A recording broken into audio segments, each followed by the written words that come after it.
My name's Luke Harding. I'm a journalist and a writer, and this is the new updated paperback edition of Shadow State, my latest book, which includes material about the Russia report by the British Parliament's Intelligence and Security Committee, essentially saying that Boris Johnson refused to investigate Kremlin interference around the Brexit vote of 2016, and that London has become Londongrad, a place where the very rich oligarchs, the Kremlin connected, can find willing facilitators, lawyers, estate agents, and so on to launder their dirty money.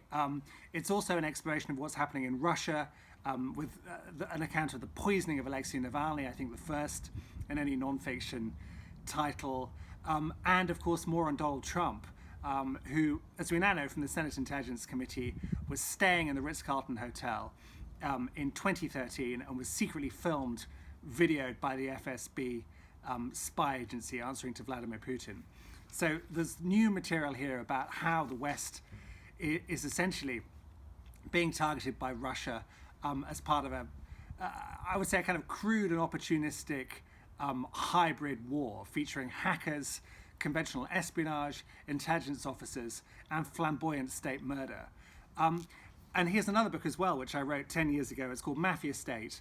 And Faber, on the 10th anniversary, has brought out a new edition of Mafia State, which I've written a preface for, bringing the story up to the present day. And it's partly a memoir, it's partly a portrait of a darkening country becoming more and more authoritarian.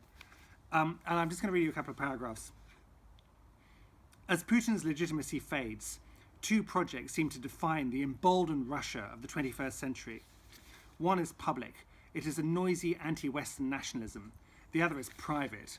It involves the stealing of state resources and increasingly the bequeathing of this looted cash to the next generation. For Putin and his clan, the actual priority is the second. The heroes of this story are Russians themselves, the brave human rights workers, journalists, and political activists who stand up to the regime. In 2021, Alexei Navalny's decision to fly back to Russia from Berlin, knowing he faced arrest and imprisonment on his return, was an act of historic courage. He has described Putin as a thieving little man in a bunker. The jibe works because it is true. Shadow State, new edition, Mafia State, anniversary edition. Thank you very much.